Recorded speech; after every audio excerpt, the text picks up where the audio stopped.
Bom dia para todo mundo, é um prazer enorme estar aqui dialogando com vocês, nessa experiência que é nova para mim também, né, porque uma coisa é a sala de aula que a gente tem experiência, outra coisa é estar num mundo aberto, né, o Leonardo mandou o perfil de quem está aqui, a maior parte não é nem do doutorado, nem do mestrado, ou seja, é um público que a gente sequer conhece o perfil do público, mas isso é um desafio e é muito bacana, e quando está falando de interdisciplinaridade, isso é bem interessante. Né?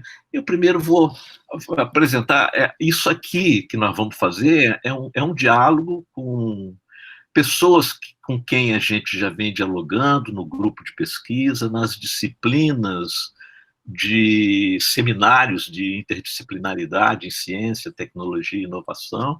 Eu já vi vários aqui, doutorandos que estiveram presentes na última turma, que a gente acabou de encerrar agora, recentemente, ainda estão escrevendo seus artigos, né? Então, mas então aqui a gente vai, de certa maneira, fazer um desdobramento disso, ampliar, aprofundar e desdobrar o máximo possível essa discussão. Para fazer para ser o teasing, né, a provocação desse debate, eu chamei a Guta, que é uma doutoranda de sistemas de gestão, mestre também em sistemas de gestão, viveu a nossa experiência do MSG, né? Ela atua como analista de responsabilidade social e é uma profissional de comunicação social da Petrobras. Está aí a Guta com a gente, que vai ser uma provocadora também aqui da nossa conversa. O Marcelo Bório, que também está aqui com a gente, que é doutorando também em sistemas de gestão sustentáveis. Ele também é mestre em sistemas de gestão lá pelo MSG, lá da nossa UF, né? Atua como conselheiro, consultor de empresas e mentor de negócios. Temos também o João Cândido, que está aqui com a gente também, que é mestre em Sociologia pela Faculdade de Filosofia, Letras e Ciências Humanas da USP. Tinha que ter alguém da área de humanas no processo, né? Se bem que a Augusta também né? O João é coach, consultor de empresas, é professor do MBA de Gestão de Pessoas também, lá do LATEC, né? Já vi várias pessoas aqui, professores, estou vendo aqui a Estela, estou vendo outros doutorandos que fizeram curso, outras pessoas, enfim, já vimos. É, a gente vai se apresentando aqui, vai se falando aqui, na medida que a gente for conduzindo o processo. Né? Como eu já tinha começado a falar com o Gilson, um pouco antes, a nossa experiência na UF, com o mestrado em Sistemas de Gestão, que começou em 1999, foi logo no princípio dos primeiros cursos de mestrado profissional. Eu acho que a legislação de mestrado profissional começou em 98, o nosso curso na UF começou em 99, e esse era um curso que não era da área interdisciplinar, ele era um curso da área de engenharias 3, né, da CAPES, mas ele sempre foi assim, o desenho do curso interdisciplinar, porque ele trazia para si profissionais de todas as, as formações possíveis e imagináveis, e que discutiam, assim, sintetizando muito, discutiam um objeto em comum que era organizações. O que acontece nas organizações, né? Durante muitos anos ele ficou dentro da área de Engenharias 3, depois ele acabou migrando para a criação, em 2014, do doutorado em sistemas de gestão sustentáveis, né? E acabou configurando um programa, né, de sistemas de gestão sustentável. Nesse, quando nós assumimos um doutorado na área interdisciplinar, a gente começa a se deparar com os desafios, o aparelho de ver já se acostumou a tal ponto com a divisão disciplinar que ele já não consegue mais ver o todo, senão mediado pelas inúmeras partes que ele decompõe e depois recompõe. Nós somos formados nas disciplinas, né? Nesse sentido, há que se fazer um registro de que a disciplinaridade é uma obra acadêmica por excelência. Quer dizer, a academia, como um lugar da ciência, ela cria a disciplinaridade como sua estratégia epistemológica, né? A atividade profissional no mundo da produção, no mundo do trabalho, nas organizações, ela sempre se deparou com um real que se lhe apresentava por inteiro. Quando você tem um problema na organização, o problema não diz se ele é do departamento A, do departamento B ou do departamento C. É um problema do mundo real. As forças-tarefas que eventualmente se apresentavam para resolver este problema tinham que enfrentar o problema combinando entre si as ferramentas possíveis, né? Aí incluídas as caixas de ferramentas que a gente traz das nossas disciplinaridades. Cada um chegava com a sua cabeça disciplinar para resolver o problema. Um caso à parte que merece um aprofundamento, que não é o tema exatamente dessa nossa discussão, né, diz respeito ao recorte mais amplo que está discutido em profundidade no último livro do Bruno Latour, que não está aqui na minha mesa, Diante de Gaia, que é a grande divisão entre natureza e cultura, né? Na minha tese de doutorado, que eu defendi em 1997, lá na COP, no Programa de Engenharia de Produção, eu estava tentando compreender a formação de engenharia de produção e compreender por que ela era tão marcadamente disciplinar e que gerava engenheiros que quase sempre saíam dos bancos universitários inseguros acerca do que encontrariam e que enfrentariam no mundo real, né, no mundo do trabalho, da produção. E quando eu estava desenvolvendo a tese, eu encontrei uma citação de um historiador francês chamado Marc Bloch, que tinha tudo a ver com o problema com que eu estava me defrontando, né? A descrição, isso entrou como uma epígrafe da minha tese de doutorado, que é uma descrição até poética, que diz assim, olha, da vista que tenho da minha janela, tira cada sábio o que lhe pertence, sem ter muita preocupação com o conjunto. O físico explica o azul do céu, o químico, a água do riacho, o botânico, a erva dos campos. O cuidado de recompor a paisagem, tal como ela se me apresenta e me comove, esse deixam-no a arte, se o pintor ou o poeta quiserem fazê-lo. Pois é exatamente esse o desafio da interdisciplinaridade, recompor a paisagem que as nossas disciplinaridades criaram, né? O método da ciência convencional, ou a sua estratégia epistemológica, sempre consistiu em dividir o problema real em partes menores, mais manuseáveis, a fim de compreender e resolver as partes para, em seguida, recompor o total complexo e inteiro. E é aí que reside o problema. Essa recomposição da paisagem foi se tornando cada vez mais complexa, né? A complexidade do real se ampliando cada vez mais, e o grande marco de quando, olha, já não dava mais para responder, a recompor a complexidade, a inteireza do real, é a questão climática, né? A questão do aquecimento climático, né? O Bruno Latour tem um livro muito interessante, lá do início dos anos 90, que se intitulava Jamais Fomos Modernos, em que ele começava esse livro dizendo o seguinte, olha, Eu acordo de manhã, pego o meu jornal e leio sobre o buraco de ozônio na camada, o buraco na camada de ozônio, né? E eu fico me perguntando a que departamento da universidade cabe este problema. E eu me deparo com a resposta de que ele cabe em todos os departamentos, e talvez até em departamentos que sequer ainda foram criados, porque esse é um problema que não respeita, o mundo não respeita a maneira como nós criamos os nossos departamentos, por mais que nós valorizemos os departamentos que devem ser valorizados, né?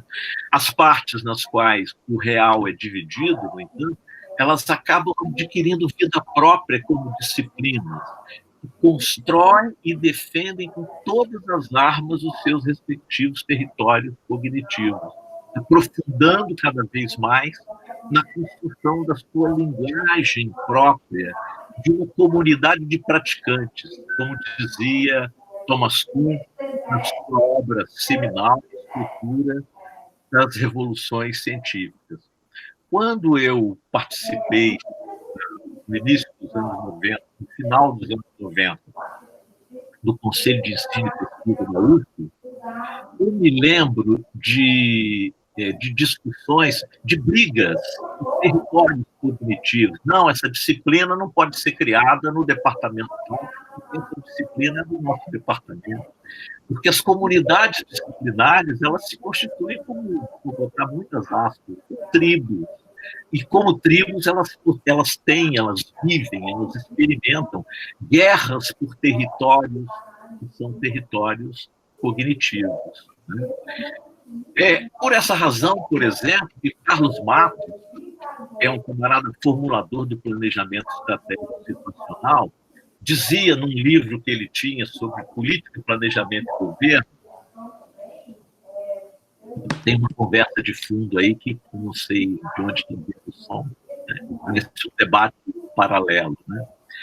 Mas o Carlos Matos dizia o seguinte, que os operadores do mundo real, os trabalhadores, os empresários, os religiosos, eles usam conhecimento do seu cotidiano, eles estão usando um conhecimento que já foi fronteira nas universidades há anos atrás e que continua, no entanto, ainda sendo útil e sendo utilizado pelos operadores do mundo, né? No entanto, aquelas comunidades onde aquele conhecimento era fronteira, ela desceu, ela mergulhou, porque a disciplinaridade tem a grande potência de permitir mergulhos cada vez mais profundos e a criação de problemas e problemas e problemas e a repartição de problemas em camadas cada vez mais profundas, mas que também, por sua vez, se desligam dos problemas, se desligam da lógica daqueles que estão operando o mundo real, né? E várias perspectivas teóricas tentam se desvencilhar dessa racionalidade instrumental, esse reducionismo economista que acompanha essa divisão do real, né? Incorporando, tentando incorporar a questão da complexidade e da inteireza do real. Dentro dessas perspectivas, a gente pode destacar alguns estudiosos que talvez possam, ao menos preliminarmente, ser incluídos na categoria do pensamento pós-moderno, se bem que o Latour vai dizer que não é pós-moderno, né?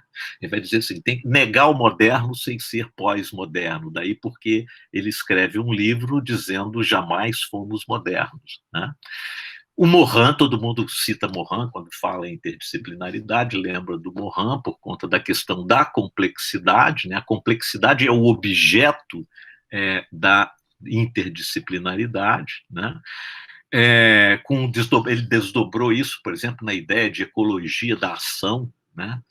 Que também o próprio Carlos Matos, quando está falando na sua teoria do jogo social, uma categoria que ele denomina de situacional, também está dizendo a mesma coisa, quer dizer, são novas repartições das potências de agir, como vai dizer o o Bruno Latour nesse livro dele, Diante de Gaia, ou como já dizia sociólogos na linha do Anthony Giddens, por exemplo, com o chamado agenciamento, né, que o Latour, nesse último livro, vai tratar como agency. Né?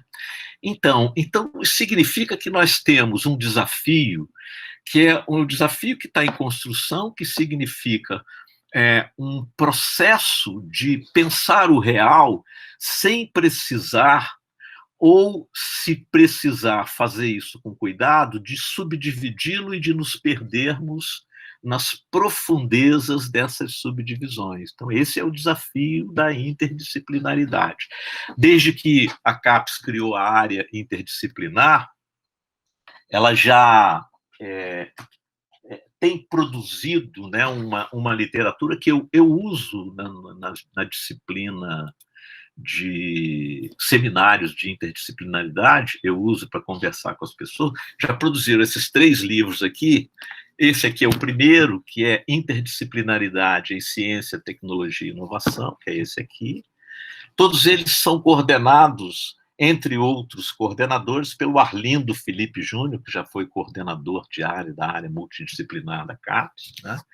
O segundo foi esse aqui, Práticas da Interdisciplinaridade no Ensino, Pesquisa. Né? E o terceiro é esse aqui, Ensino, Pesquisa e Inovação.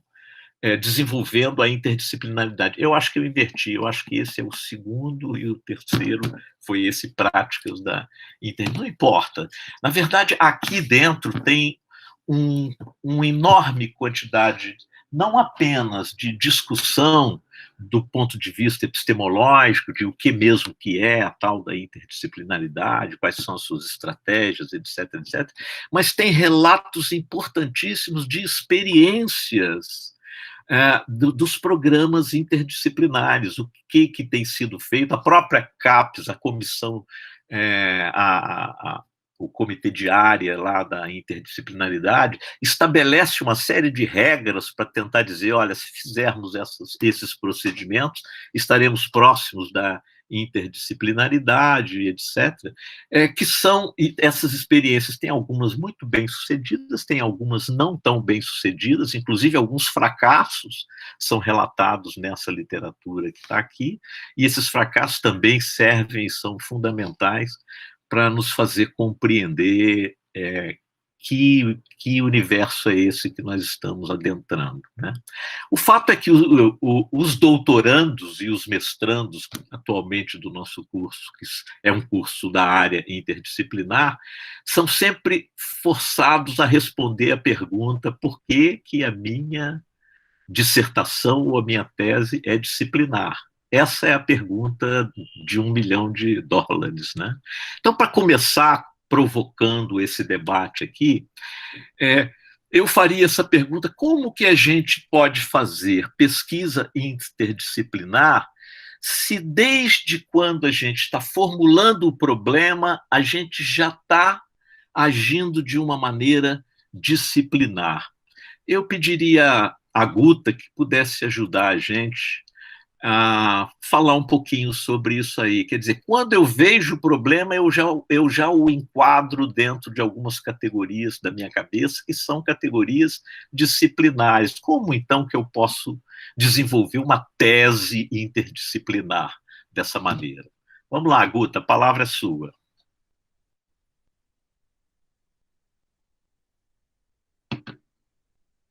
Tá sem som aí. Abre o microfone, Guta. Abre o microfone, Guta. Esqueci, pessoal, desculpa.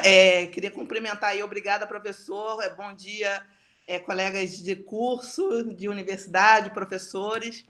Bem, essa pergunta que o Emanuel coloca, ela é bem desconcertante, né? Porque, às vezes, a gente pensa disciplinarmente mesmo sem perceber.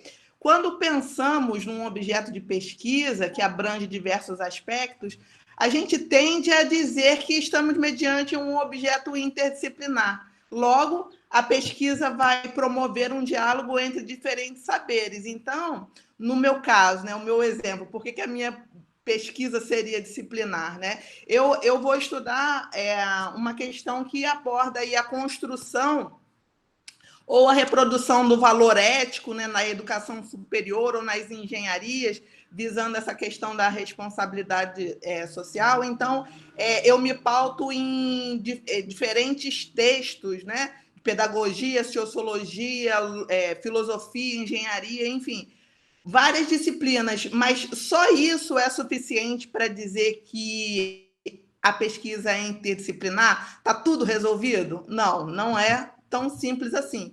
Então, desde o século XVII, né, que a ciência adotou essa estratégia da epistemologia de isolar as partes para compreendê-la, como o Emanuel já tocou aí, né, na sua fala inicial, isso chegou a um nível de especialização tal que a gente já não consegue compreender essas conexões e o impacto de um elemento na composição do todo. Então, desde as primeiras etapas do ensino, lá na infância, né, a gente aprende a matemática, que a matemática é completamente diferente do português, embora a gente até precise, né, fazer as interpretações do português para, né, fazer os números conversarem. Mas, enfim, é colocado de uma forma separada. E depois nos ensinam as lições de química, né, separadas da de biologia, e na universidade, né, no meu caso, eu nunca havia imaginado que a engenharia impactaria na forma da gente se comunicar, né? E estamos aqui nos comunicando de uma forma diferente hoje.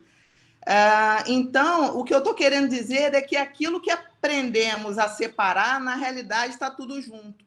E aí tem um autor, o autor de um dos artigos desse livro que o Emanuel mostrou, esse livro amarelinho, o Claude Hanot, ele nos chama a atenção para o conceito de realidade híbrida, que comporta dois universos de inteligibilidade na abordagem científica. Ele fala da materialidade e a imaterialidade. O objetivo de compreender a realidade, segundo sua complexidade, precisa descrever como esses campos interagem, sabendo que a materialidade e a produção de sentidos, elas não se sobrepõem uma à outra, né? Não existe um elemento que seja mais importante que o outro, eles interagem. Então, o próprio desdobramento da materialidade está vinculado à história social e cultural, que é constantemente elaborada, a exemplo da biologia genética, né? Que é o exemplo que os autores dão. A construção da biologia genética tem a ver com o desejo das pessoas de terem filho, que, por sua vez, essa ideia de ter filhos está vinculada à ideia de felicidade, né? Então, se a gente fosse pensar num exemplo mais próximo aqui da nossa realidade, né, de um curso que tem um olhar para o sistema de gestão sustentável, me ocorreu, né, durante a preparação dessa apresentação, me ocorreu o exemplo dos cetáceos, né? E aí eu me socorro lá da biologia, e aí eu comento com vocês que nós estamos em plena temporada de reprodução das baleias na costa brasileira. Aí, assim, alguém já parou para pensar na importância desses animais para a vida na Terra, né? Então, bom, a explicação básica, né, bem rudimentar, diria assim que as fezes das baleias, elas são nutrientes para os fitoplânctons, que são os micro-organismos responsáveis pela produção do oxigênio, que nada mais é do que o ar que respiramos. Então, se o sistema de gestão sustentável não previu os mecanismos para evitar que a baleia seja atropelada por embarcações, por exemplo, ou evitar que as baleias morram de ingestão de toneladas de plástico, então a nossa organização deixou o mundo mais pobre, né? Então, quer dizer, a baleia está lá longe e o que a gente tem a ver com isso, né? Então, esse exemplo, ele traz uma série de elementos que nos permite pensar, inclusive, na responsabilidade do pesquisador e da ciência, e aqui eu volto para o meu tema, né, o meu tema inicial, né, da questão da construção e reprodução da responsabilidade social, como um princípio ético, uma responsabilidade que não se limite ao aqui e agora, ou à sua localidade, né, que é uma região, digamos, limitada. Então, é por isso que seria, para mim, absolutamente infrutífero defender uma tese de que nós precisamos formar cidadãos que, durante um curso superior, cumpram crédito de uma disciplina chamada responsabilidade social. Uma disciplina a mais, eu entendo que ela não daria conta de recompor os conhecimentos que estão fragmentados aí no mundo. Seria tão somente um fragmento a mais.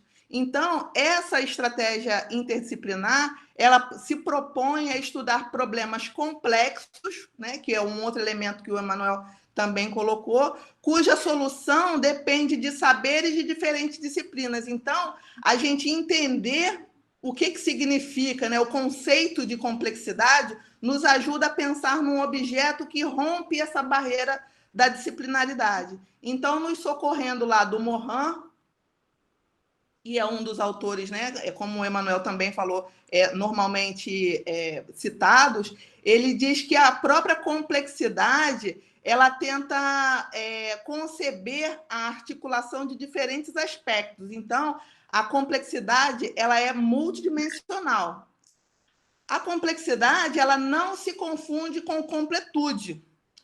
Porque assim, a ideia de compreender um fenômeno complexo não significa que você vai falar dele, né, em toda a sua completude, não vai ser de forma completa, mas você vai responder ou vai respeitar as suas várias dimensões. Então, nem mesmo o conceito de complexidade ele não é completo, segundo Morin. Exatamente porque nós estamos em plena crise dos conceitos fechados ou os conceitos 120% claros, né? Então, lá no capítulo que ele fala do desafio da complexidade, no livro Ciência com Consciência, ele apresenta caminhos e não soluções que conduzem ao desafio da complexidade. Então, o pensamento complexo, ele admite a incerteza e a desordem, que se contrapõe à teoria positivista. Da mesma forma, a ideia de singularidade, localidade e temporalidade dos fenômenos, que considera o contexto sociocultural e histórico dos fenômenos, se contrapõe à ideia de conhecimento universal, ou à ideia de que as partes devem ser isoladas do todo como estratégia de produção do conhecimento. A ideia de multidimensionalidade, ela pressupõe a recomposição da comunicação entre os diferentes aspectos de um fenômeno que requer saberes diversos. E esses saberes eles não estão somente na academia, eles estão na sociedade também. Então, essa relação dialógica e não dialética, segundo Morin, não se trata de um diálogo superficial entre as disciplinas. Para o Morin, a ciência se fundamenta na dialógica entre a imaginação e a verificação, o empirismo e o realismo. Isso são palavras dele, né? Está lá nesse livro, na página 190. E aí também o que me chama atenção em todo o desenvolvimento do raciocínio pesquisa dentro do problema. Ele diz que o pesquisador ele é um observador conceptor e ele é considerado na sua observação e na sua concepção que é a nossa questão da autorreflexividade, né? Que a bagagem que a gente traz cultural, a nossa visão de mundo, ela vai impactar na forma como a gente observa o mundo. Então, por último, eu chamo a atenção para o fato de que, segundo Morin, essa capacidade de compreender um pensamento crítico, contextualizado, restabelecendo a articulação de saberes que situem essa condição humana no mundo, são características fundamentais para a educação no futuro, né? Então, assim, eu estou muito de olho nesse tipo de pensamento, porque ele dialoga muito com o que eu estou estudando para a minha tese. Então, isso não significa que seja exatamente uma bandeira ideológica do autor, mas é algo necessário para a gente superar o paradoxo da racionalidade que produziu avanços em todas as áreas do conhecimento científico e nos campos das técnicas, ao mesmo tempo que produziu uma cegueira, se a gente considerar os erros e as ilusões no que tange aos problemas globais, como o problema do aquecimento global, o problema das mudanças climáticas. Muito bem, Guta. Muito bem. Vamos continuar com a provocação. Vamos supor o seguinte, olha, compreendendo essa problemática, digamos que nós, dos nossos grupos de pesquisa na universidade, nós ali porque nós já vimos o seguinte, no mundo real, os problemas se apresentam na sua inteireza. Então, os que estão operando o mundo real não estão operando a partir dos seus departamentos. As equipes, as forças-tarefas vão para o problema. Suponhamos que nós tenhamos resolvido esse problema, essa questão da origem do problema no nosso grupo de trabalho. Olha, nós formulamos um problema em equipe, onde nós trouxemos olhares disciplinares em diálogo e conseguimos formular o problema. A questão e eu vou botar essa provocação para o João, a questão dado que nós definimos interdisciplinarmente um problema, estaríamos nós agora armados para tocar uma tese de doutorado sozinho? Ou seja, agora eu tenho um problema que é interdisciplinar, porque ele foi definido dentro dos cânones, das estratégias e dos processos interdisciplinares. Agora eu vou fazer a minha tese, vou pegar aquilo ali, vou lá para o meu laboratório, ou para o meu campo, para a minha empiria, e vou fazer a minha tese de doutorado. João, o que você acha disso? Bom dia, pessoal. Obrigado aí pela oportunidade. Casca de banana, hein, professor? Mas vamos lá. Não é nada, gente, foi tudo ensaiado, não tem nada de casca de banana aqui. Mas, enfim, vamos complicar um pouquinho mais, né? Então, acho que quem veio aqui para esse encontro, bom, aqui eu vou pegar uma metodologia, uma receita de como fazer pesquisa interdisciplinar, pode até sair um pouco frustrado, porque as coisas vão se complicando, né? Então, passando por essa etapa que a Guta tanto explanou aí, de que como é que o objeto se apresenta e como é que eu apreendo o real de uma maneira completamente diferente. Será que isso, então, é suficiente para dizer que eu faço uma pesquisa interdisciplinar, né? E que o produto da minha pesquisa, né, depois que eu defini o objeto de forma interdisciplinar, ele já vai ser interdisciplinar se eu mergulho na pesquisa, né? Então, eu acho que, primeiro, é difícil, no meu entender, e pelo que a gente leu nesses livros que o Emanuel falou, nos seminários, dá um carimbo do que é e do que não é interdisciplinar, né? Uma certa certificação, uma ISO interdisciplinaridade, né? Seria difícil fazer isso, até porque quase a gente não sabe ainda muito bem o que é. E a maioria dos autores que a gente está vendo, quando tentam criar, depois o Marcelo vai extrapolar usar um pouco isso, criar algumas critérios do que não é disciplinaridade, criam mais um range do que uma definição, vamos dizer assim, ontológica do que é realmente interdisciplinaridade ou não. Cria mais aí uma grade, né, de maior para menor integração de conhecimentos de áreas diferentes, do que, de fato, um critério fixo, né? Como o Emanuel comentou, a interdisciplinaridade é, na verdade, um processo, né? É uma estratégia de apreensão aí do real, como ele estava falando, né? E uma maneira de fazer perguntas para esse real, né? Integrando conhecimentos para que a gente possa avançar desafios maiores. Portanto, ele é um processo, né? Ele não é... Então, já de cara dizendo essa pergunta, bom, resolveu o objeto, está resolvido, posso continuar minha pesquisa e está garantido que é interdisciplinar. Ele, como ele não é um evento, ele é um processo, a resposta, na minha, tenderia a ser não, né? A forma de construir esse conhecimento também tem uma forma de ser interdisciplinar, né? Eu acho que a interdisciplinaridade é, assim, portanto, uma praxis.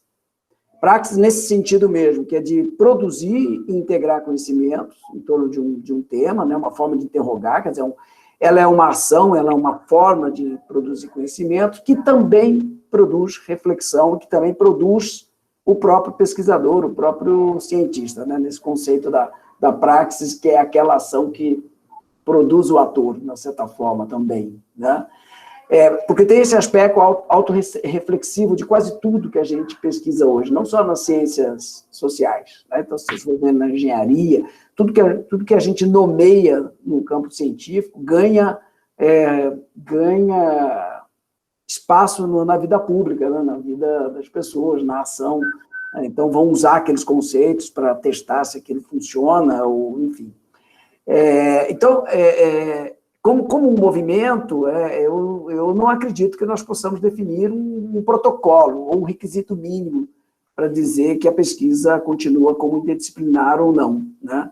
Que uma vez que cumprido essa etapa, a gente possa seguir esse caminho. Até, já comentei, tem um esforço aí em curso no sentido de criar critérios até para as áreas de gestão, né? Por exemplo, nós temos um curso, um doutorado interdisciplinar. Então, como é que eu digo que o que está sendo feito ali é ou não é interdisciplinar? Então, tem até alguns autores se dedicando a criar esses critérios, né, para definir. Mas eu acho que tem uma armadilha aí, porque acho que é difícil você dizer que uma vez cumprido tais protocolos, ele é ou não é. Porque eu acho que ele está mais no campo, como a Guta estava comentando antes, epistemológico, no campo de uma atitude, né? Então, Marcelo depois vai comentar um pouco sobre esses indicadores, né? Mas mesmo então, como eu já disse, também esses autores acabam tratando de uma graduação mais do que uma definição rígida, né, sobre o que é o que não é interdisciplinar. A interdisciplinaridade, então, não é um método, um padrão, assim, parece que ela é mais uma atitude epistemológica, uma escolha, uma forma de você se colocar no mundo e se colocar diante da pesquisa, né? Então, essa atitude de um diálogo permanente como o Emanuel fala, das pessoas que encarnam as disciplinas, porque a gente não conversa com as disciplinas, né? A gente conversa com as pessoas que, de uma certa forma, estão embebidas dentro dessas disciplinas, é parte dessa praxis de pesquisa, né? Que, ao mesmo tempo, deve gerar novos comportamentos de pesquisa. Então, ela não está ali produzindo apenas novos conteúdos ou novas formas de olhar para o real, como está também produzindo um novo pesquisador, né? Eu acho que isso... nesse sentido, eu acho que isso vai muito além.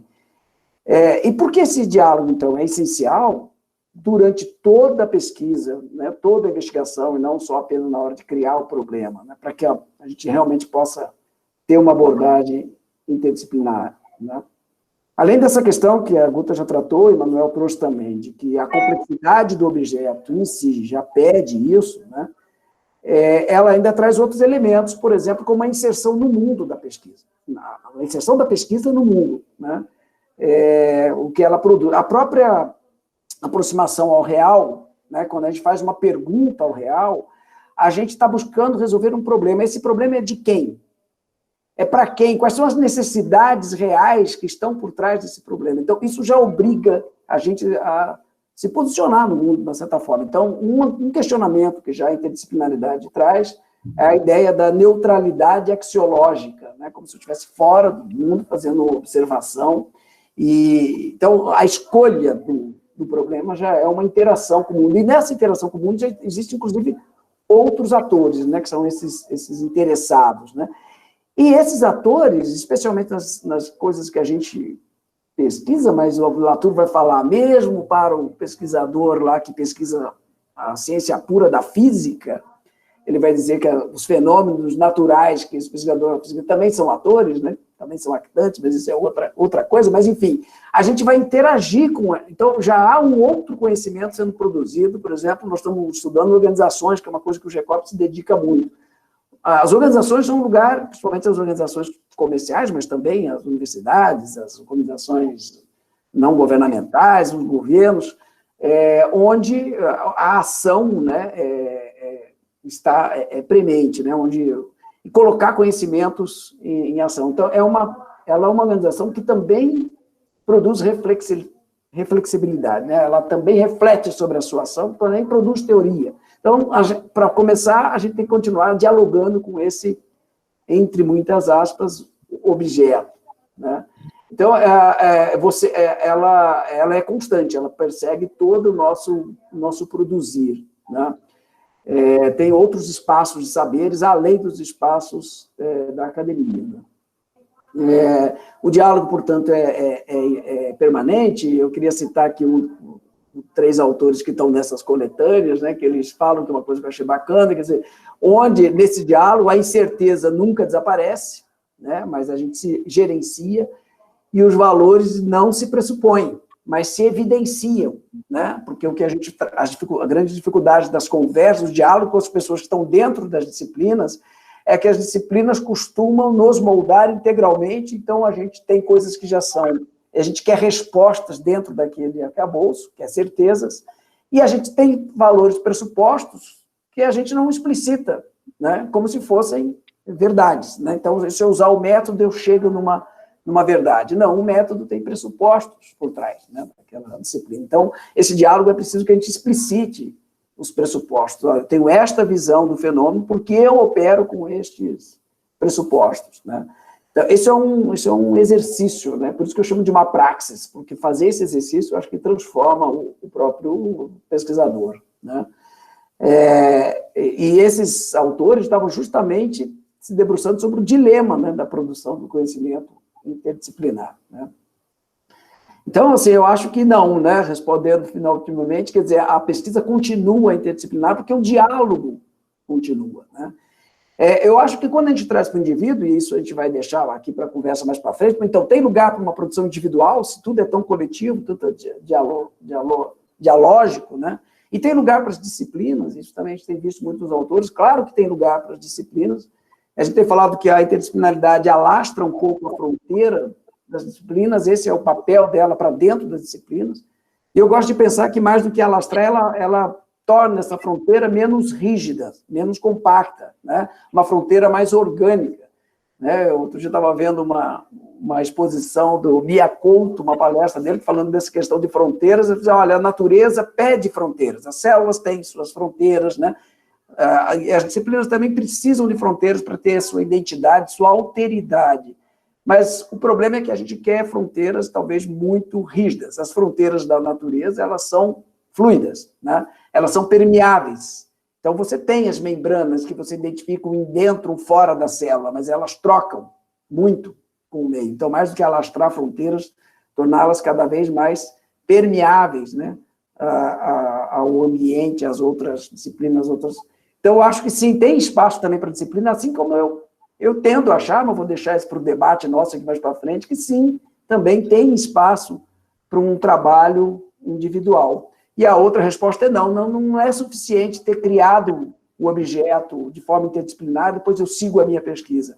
Esse diálogo vai ter que ser até o final, né? E traz alguns desafios aí para nós, do ponto de vista institucional, do ponto de vista das dissertações, das teses, que aí para frente a gente vai debater mais. Mas muito bem. Agradeço aí a colocação.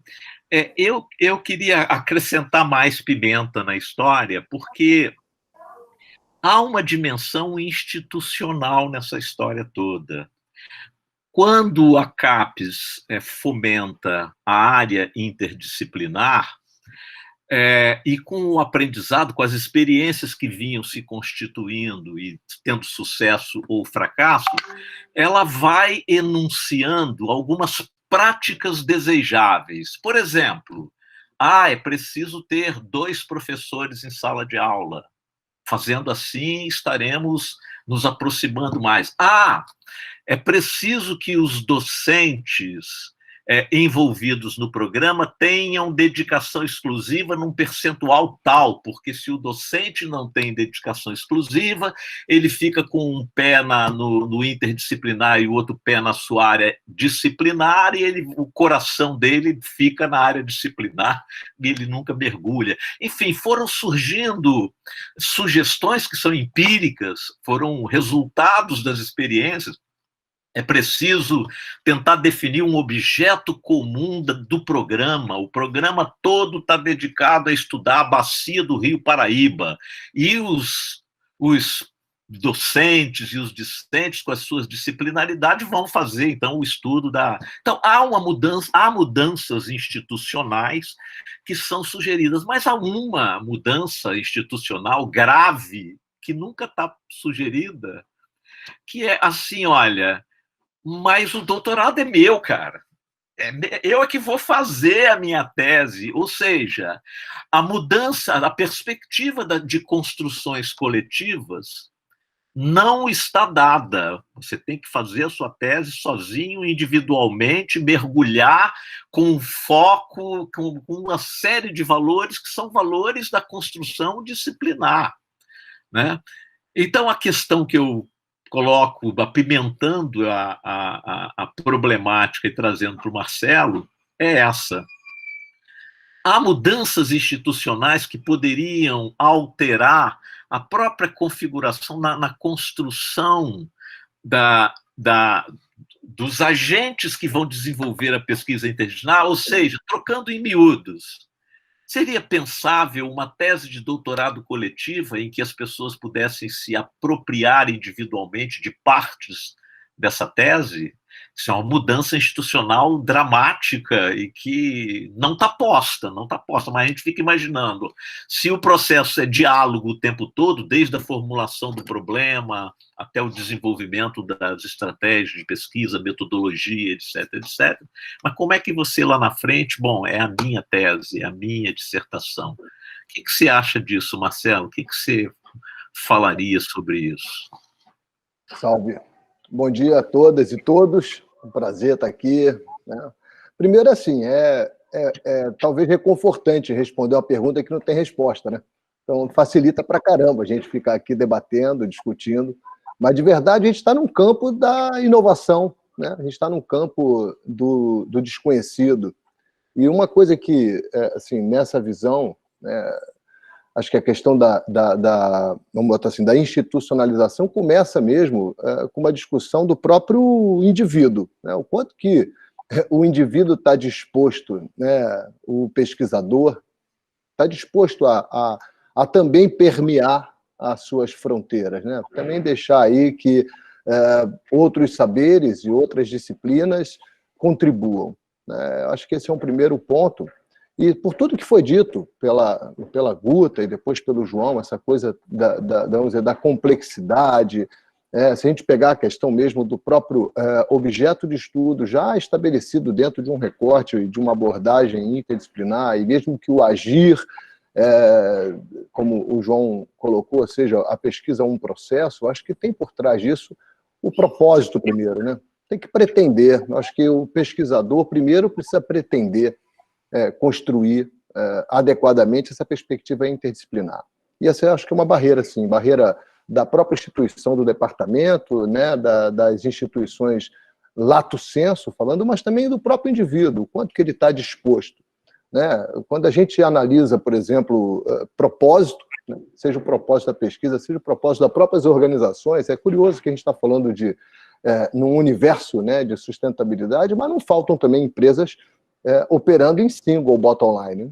Então, do mesmo jeito, eu acho que a gente não está aqui pregando para todos, né? A gente está diante de um problema ou de uma estratégia de pesquisa que está restrito a um universo, de fato, de quem está disposto, primeiro, a dialogar intensamente com outros pesquisadores, que também olham para o seu objeto, como a gente falou, portanto, não basta recortar e identificar um objeto, ainda que com um olhar interdisciplinar, também não basta achar que isso é suficiente, e por tudo isso, né, está aberto a hibridar conhecimento, a de fato escutar outros saberes que muitas das vezes pela soberba acadêmica são desqualificados, né?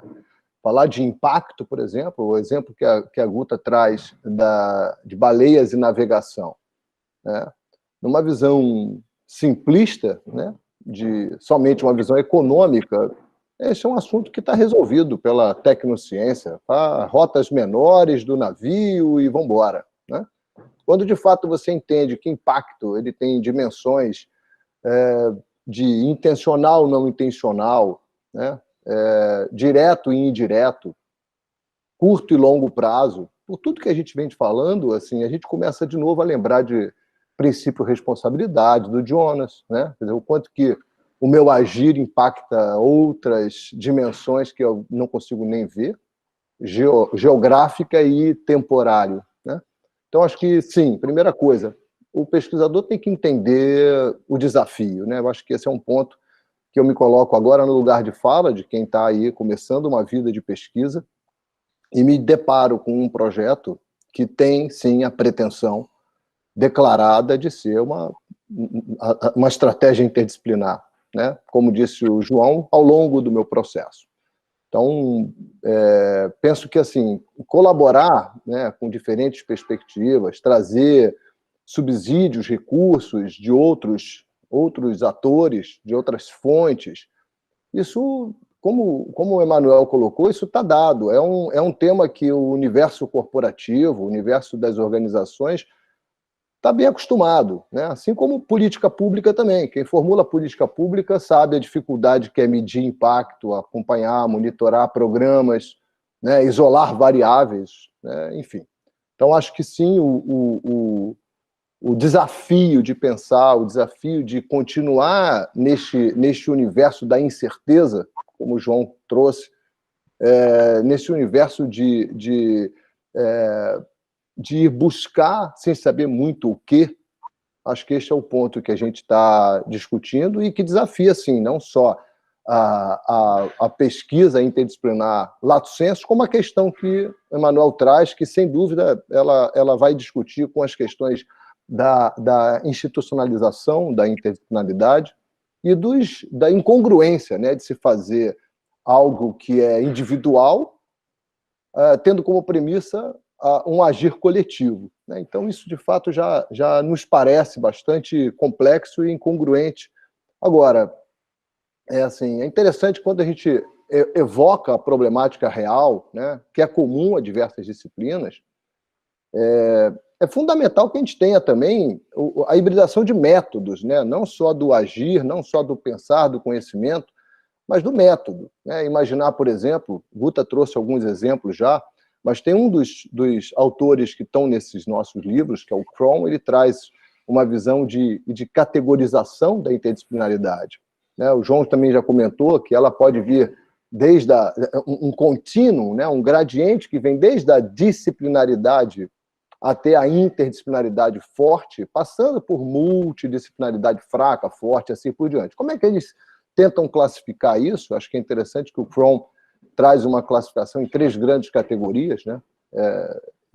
Ele chama uma delas de fusão interdisciplinar, quando a interdisciplinaridade mergulha tanto que cria uma disciplina nova e cai no paradigma da disciplinaridade, né, como bioquímica, saúde pública, pesquisa do clima. Eu agora me deparava com a química fazendo estequiometria ambiental, estequiometria ecológica, para suportar análise de impacto ambiental, de alterações. Então, assim, em algum momento, essa fusão volta ao início do problema, né? Também tem uma segunda categoria que ele chama de comunicação interdisciplinar, que o Emanuel trouxe no exemplo do Vale do Rio, que é assim, comunica um problema para todo mundo e traz todo mundo para discuti-lo e alinhar, redirecionar pesquisas. E, por fim, a categoria que, por acaso, é a que a gente tem comentado mais aqui, a mais importante, a mais relevante, que é a denominada resolução interdisciplinar de problemas, né, de caseworks. Então, acho que aqui também é interessante que a própria lógica, como o João também já trouxe, de classificar, interpretar, de dar corpo, dar nome, já não é uma coisa trivial também, que está em plena discussão e construção, né? Mas, enfim, respondendo se uma tese interdisciplinar, né, pode ser individual. Eu acho que a tese é um dos produtos finais da pesquisa, né? Então, ela deve estar impregnada dos elementos que reforçam a abordagem, mesmo considerando as limitações e idiosincrasias dessa dimensão individual, né? Eu acho que é importante, e assim que eu me coloco, acho que esse é o ponto, vamos botar assim, um olhar de quem está no desafio, né, de empreender uma pesquisa com essa estratégia, como nossos amigos aqui. Eu acho que, assim, a interdisciplinaridade tem que ser, de fato, uma estratégia de aproximação do real, de reconstrução, de emulação, mas desde sempre sabendo que tem desafios e tem limitações dessa reconstrução, né? E, por fim, garantir que este trabalho de pesquisa interdisciplinar tenha elementos, né, de evidências de produção seja por publicações, por atividades metodológicas como ciência, tecnologia e sociedade, hibridando conhecimentos e tal, mas sabendo que essas limitações estão aí presentes como um desafio, né, Manuel? Eu acho que, assim, nesse sentido, tem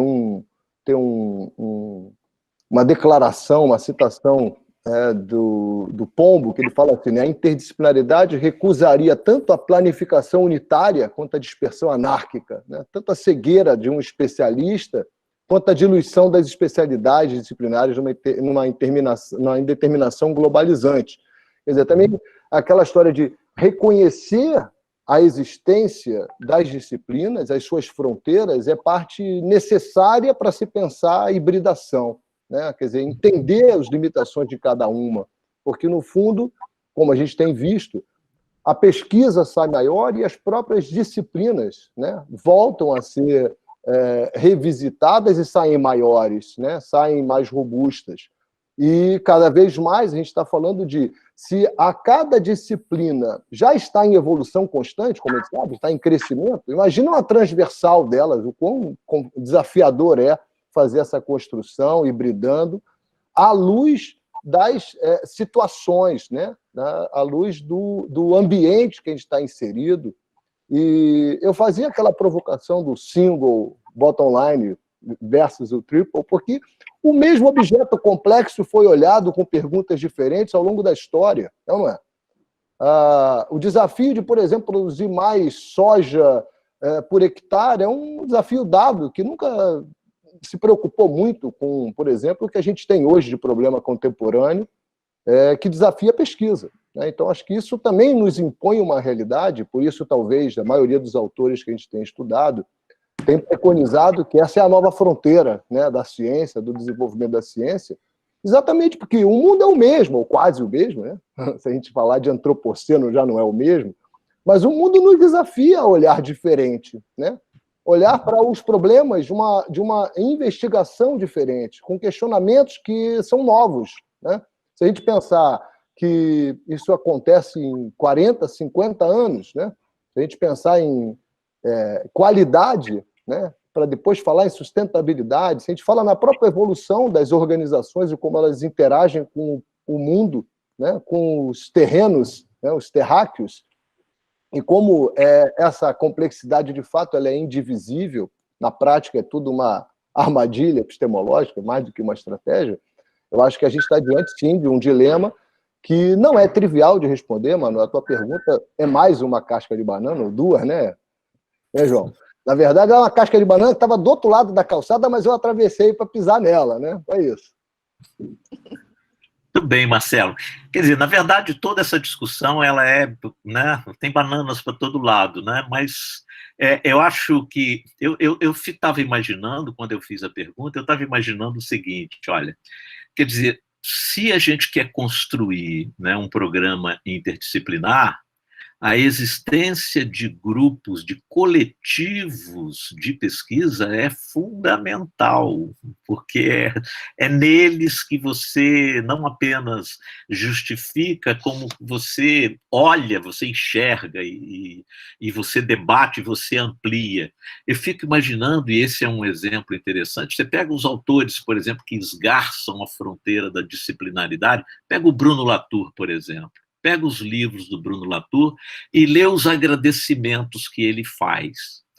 Você vai ver tanta gente que fez coisa tão relevante para ele, que no final eu me pergunto, porra, Latour, mas por que você não deu autoria também para essas pessoas? Cara, elas foram muito relevantes no seu trabalho, caramba, os caras foram fundamentais na sua compreensão e às vezes fizeram coisas mesmo, leram os originais e deram palpites, e aí eu estaria falando assim, há uma apropriação, o livro é do Bruno Latour, mas você só pode construir isso dentro de um grupo, dentro da existência, não sei se é grupo, se é coletivo, se é uma comunidade, mas é um lugar onde você desenvolva a capacidade de produzir conexões, porque a interdisciplinaridade ela depende fortemente de conexões, né? Então é um pouco essa a ideia. E desdobrando ainda mais, eu acho que a última provocação que eu faço aqui, depois a gente abre para uma conversa mais ampla, né? eu diria o seguinte: os doutorandos continuam com a mesma aflição, com a mesma angústia. É o seguinte: olha, quando me pedirem para falar por que a sua tese é interdisciplinar, no início eu ia dizer, né, o doutorando ia dizer, não, porque eu fui buscar fontes da literatura de forma totalmente interdisciplinar, da economia, das ciências biológicas, etc. Nós vimos que não é suficiente.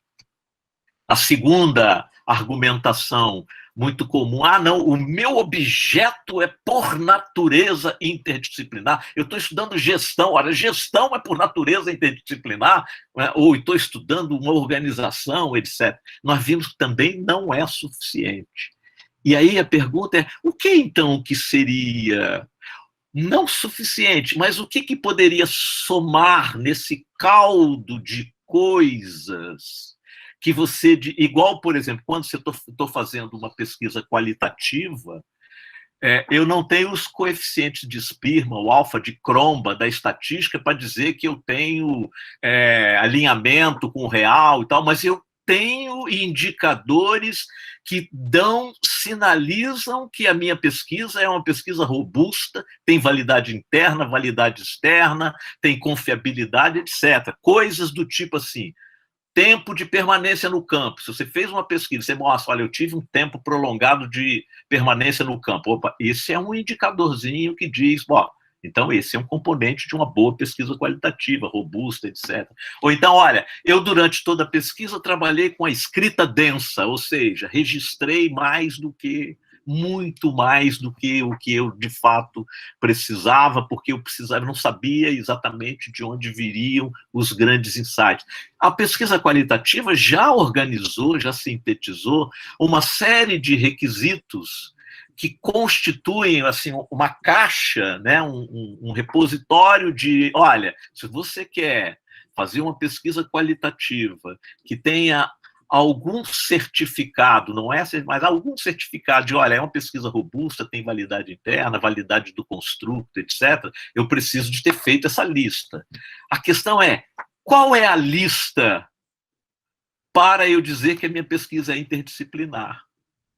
Coisas do tipo assim, eu participei de grupos interdisciplinares onde o tema era frequentemente colocado, revisitado e revisitado, etc, etc. Ou então, durante a minha pesquisa, eu fui conversar porque não é conversar apenas mediado pela revisão da literatura, mas eu fui conversar com pesquisadores de linhas diferentes que tinham o mesmo objeto. Por exemplo, estou me lembrando aqui da tese do Jean, que é do nosso grupo, né, defendeu a tese dele em 2018, há 2 anos atrás. O Jean estava estudando cooperativas de catadores de materiais recicláveis.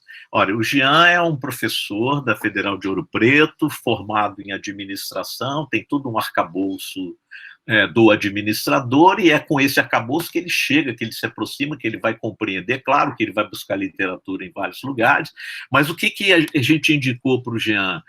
O Jean descobriu uma antropóloga que fazia uma pesquisa de doutorado em antropologia, que estudava também catadores. Falei: Jean, tem que conversar com ela. Descobri uma profissional de saúde da Unicamp que estava estudando catadores. Vou ter que conversar com ela.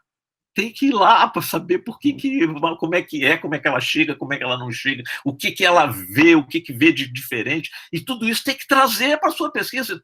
A conversa faz parte da caixa de, eu vou botar muitas aspas aqui, caixa de indicadores, de um grau com muitas aspas também, né? Porque eu estou botando aspas aqui, porque como a gente está numa escola de engenharia que é muito quantitativa, tudo tem que ter medição, tudo tem que ter, né? Estou falando, olha, não estou nesse campo, né? Não estou nesse campo. Então, eu boto aspas para os indicadores, aspas para medição.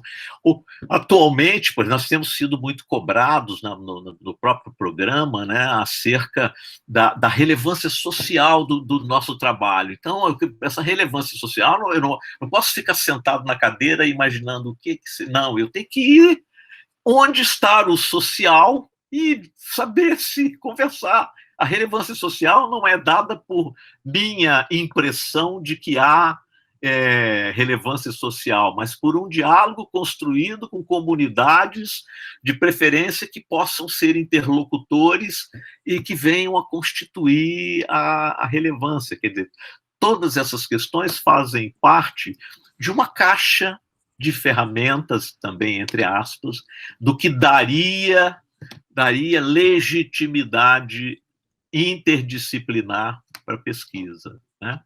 Então, eu queria ouvir vocês, começando pela Guta agora, e abrir para pergunta também. Nós temos aqui 51 pessoas aqui, que se quiserem também trazer contribuição, também é bacana para a gente aí. Guta, você quer falar sobre isso? E vocês também podem depois comentar.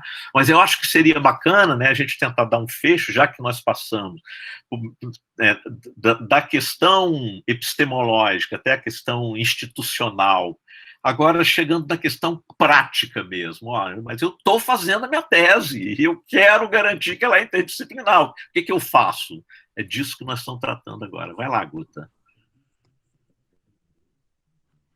Não, então, Emanuel, essa sua pergunta respondeu também, né? Eu queria trazer alguns outros elementos sobre ela, porque essa é um outro aspecto da questão da disciplinaridade que está institucionalizada mesmo em cursos interdisciplinares como o nosso, né?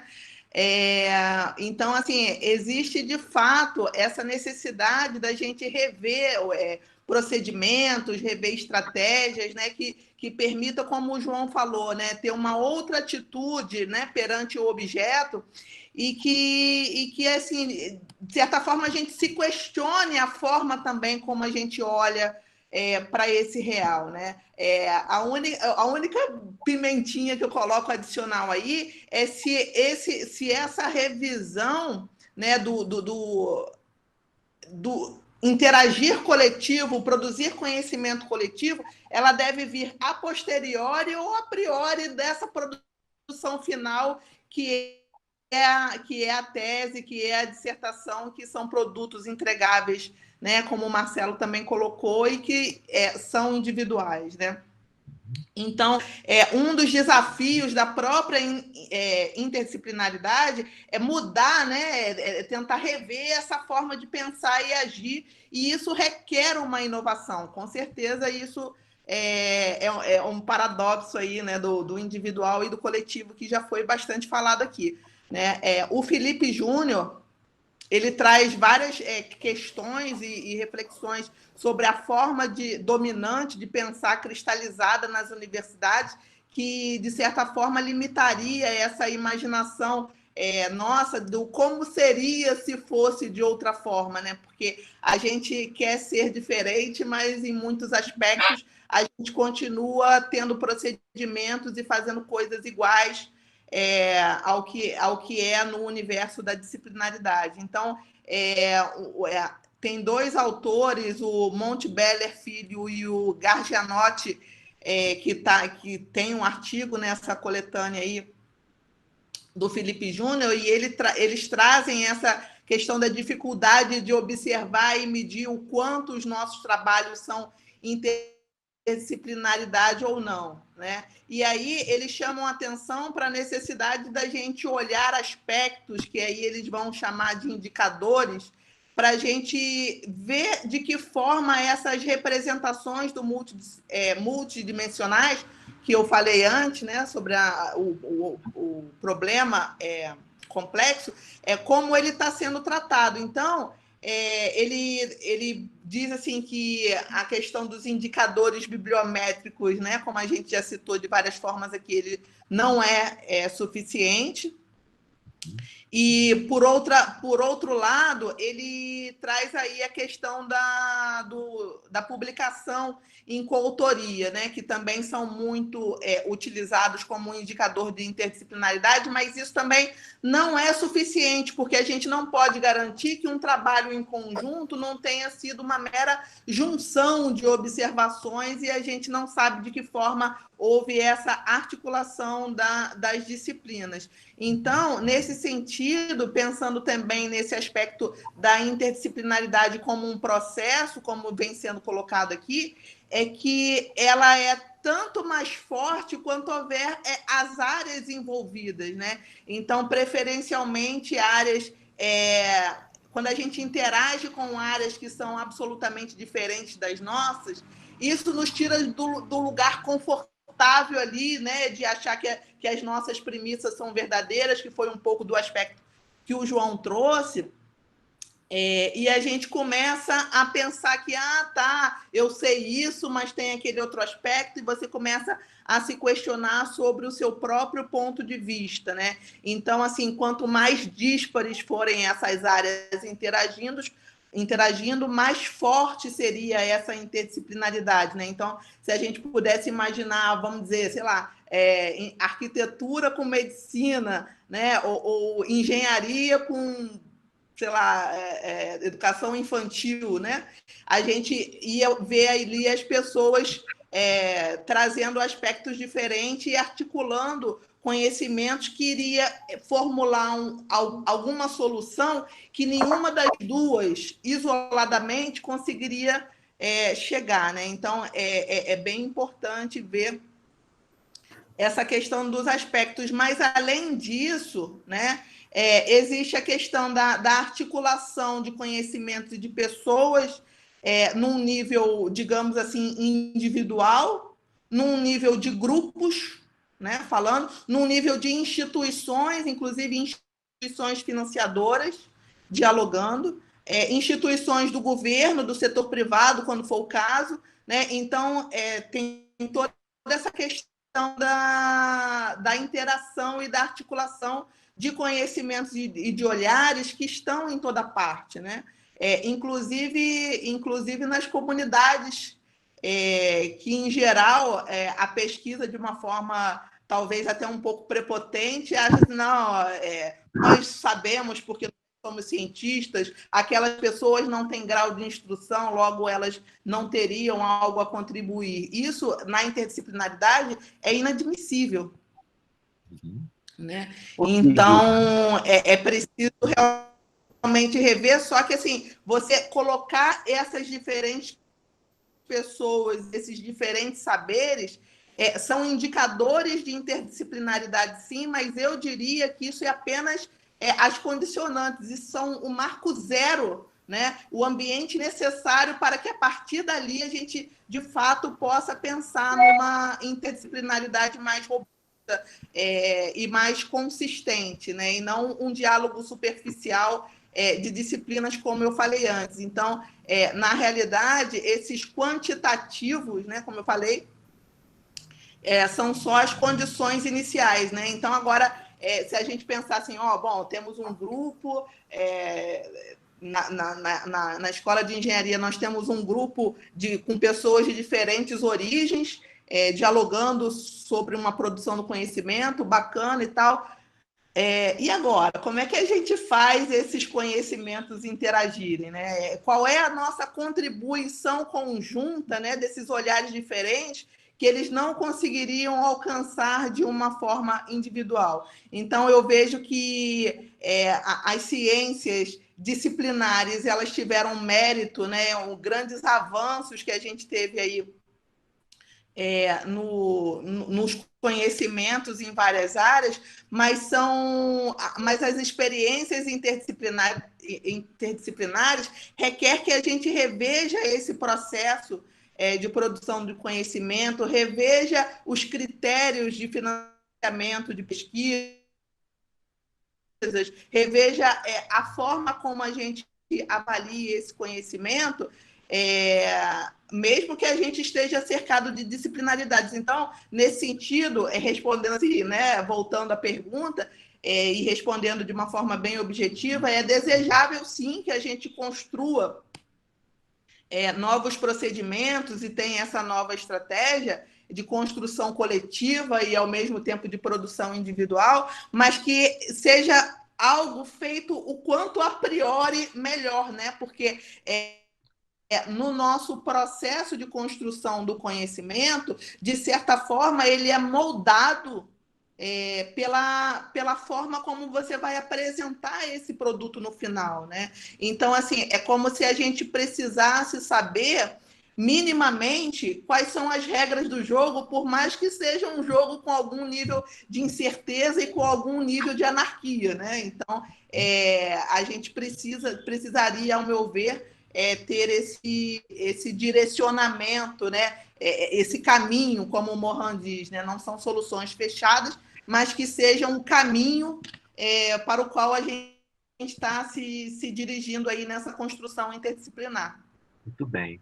Então, antes de eu continuar aqui, olha, tem aqui uma pergunta super pertinente do José Guilherme Vieira Gomes, depois eu vou pedir o Leonardo para abrir para a Estela.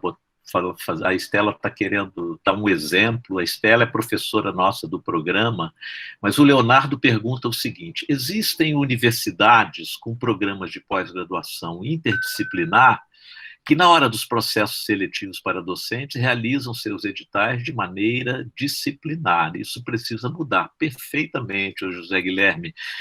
Isso significa... É isso que às vezes a gente não quer perceber, que ainda há uma hegemonia da disciplinaridade, ou seja, as tribos, os territórios cognitivos da disciplinaridade dominam ainda a academia, o locus da produção de conhecimento, né? Então há uma batalha cognitiva mesmo, e é uma batalha por territórios. Mas por você ter uma ideia, né, o CNPq ainda não considera que existam áreas interdisciplinares. O CNPq não... O salto que a CAPES deu de criar uma área interdisciplinar, o CNPq, por exemplo, ainda não deu, né? Isso gera uma resposta até nossa, dos que estão tentando construir uma perspectiva interdisciplinar, que é a resposta da institucionalização da interdisciplinaridade. Então, é assim, olha, as disciplinas não estavam dando contas, então a gente precisou incrementar diálogos interdisciplinares para compreender e para recompor a paisagem, mas aí que na hora que a gente faz isso, o que acontece? Nós estamos numa institucionalidade onde a gente não tem financiamento para pesquisa, não tem concursos para recursos humanos, para docentes que sejam específicos e que considerem a perspectiva interdisciplinar, ou seja, as portas de entradas ainda estão com porteiros que são disciplinares, etc. Isso tudo é toda uma problemática que existe. O enfrentamento dela é um enfrentamento meio termo, porque, ao mesmo tempo que enfrenta, traz novos problemas, porque quando a interdisciplinaridade se institucionaliza, em boa parte ela perde a sua dinâmica de interdisciplinaridade, porque ela precisa se institucionalizar, porque senão ela não vai ter acesso a recursos para pesquisa, sem recurso você não faz pesquisa. Recursos não apenas financeiros, mas recursos humanos, etc, etc. Mas quando ela se institucionaliza, ela vira bioquímica, físico-química da vida. Vai ser um novo departamento que vai, de novo, como dizia o Carlos Matos, fazer os mergulhos em profundidade dentro daquele novo recorte que, ao se institucionalizar, se também disciplinarizou numa outra esfera, evidentemente. A Estela pediu, Estela, você quer fazer Depois tem uma pergunta aqui da Mariângela também que eu vou comentar. A Estela, o Leonardo, como é que abre aqui o microfone para a Estela? Não, Oi, professor. vou abrir. Não, já abri. Consegui abrir. Então, bom dia a todos, um prazer estar ouvindo esse tema, eu adoro, faz muito tempo que eu me envolvo com ele. Eu não sei se o Emanuel sabe, mas em 1990, mais ou menos, ainda antes de existir o LaTeX, existia um consórcio interdisciplinar entre a UF, a Rural e a UERJ, e eu fazia parte dessas discussões, era o professor Damasceno, não sei se você conheceu o professor Damasceno. Então, e a primeira vez que eu ouvi falar em interdisciplinaridade, em 1990, foi com o professor Damasceno, da UF, né, e era o pessoal da Rural e da UERJ, eu comecei a ouvir e achar isso muito interessante. Então, faz muitos anos que isso é algo que me, assim, angustia no bom sentido, né, de mostrar quanto isso é importante, né. E eu queria, assim, achei, né, parabéns aí para todas as colocações, né, sempre muito pertinentes, e eu queria só falar de duas coisas. Eu sou engenheira, então sou bastante cartesiana, né, fui criada na caixinha, eu sou engenheira química, né, então, engenheiro químico até é menos caixinha, né, porque ele tem que entender da química, da física, da matemática, já mistura na área de ciências exatas todos os conhecimentos, e aí tem uma visão diferente. Segundo meu marido, eu sou meio bruxa também, porque é alquimista, então ainda acredita que elétron muda de órbita, ainda tem que ser crente. Então toda essa história é uma coisa assim que mostra, né, dá uma mudança de pensamento, né? Então o engenheiro químico já tem uma caixinha um pouco mais aberta, porque acredita em todas essas coisas, né? Aí eu anotei alguma coisa aqui que eu discuto com os meus alunos, eu oriento no doutorado e no mestrado, né, e sou essa apreciadora de Morin há muitos anos, da complexidade, da interdisciplinaridade. E quando você faz pesquisa básica, eu acho que você tende mais para a disciplinaridade, né? É o momento de você ir fundo na história e fazer as ferramentas, criar as ferramentas da pesquisa básica. Quando você vai para uma pesquisa aplicada, que é o nosso caso, que a gente fala em gestão, tanto no mestrado quanto no doutorado, já abre um leque maior. Já é mais fácil ser interdisciplinar na pesquisa aplicada do que na pesquisa básica. Claro que a básica também tem muita interdisciplinar, né, na história, mas ela pode tender a ser mais disciplinar. Mas não cabe, eu acho que na aplicada, a gente não sair dessa caixinha disciplinar. Porque para solucionar um problema da vida real, você tem que entender o todo, né? Aí o triplo bottom line, né? Não tem nada que você faça que não mexa no ambiente, aí a gente volta lá nas baleias, né? No econômico, no ambiente e no social. Não tem como você sair disso se você está na pesquisa aplicada, né? E aí você tem a história assim, eu vou fazer isso individual, vou fazer isso coletivo, né? Se eu fizer individual, eu tenho que sair da caixinha, né, e tenho que enxergar as ferramentas das outras disciplinas que possam solucionar esse problema individual que eu achei na aplicação. Não é? Então, essa é uma forma, mas tem que sair da caixinha e dizer, ferramentas de onde? Da antropologia, né? A gente está numa gestão, da antropologia, eu vou usar ferramentas matemáticas, vou usar quais para resolver o meu problema na aplicação real. Então, essa é uma forma individual. E eu tinha dificuldade de entender essa formação coletiva, até acompanhar agora, muito recentemente, com a história da pandemia, a minha filha, que faz doutorado em engenharia biomédica lá na COP, né, participar do grupo que fez os respiradores lá, né, que né, toda hora aparecem nos jornais, os respiradores desenvolvidos pela UFRJ para chegar na pandemia.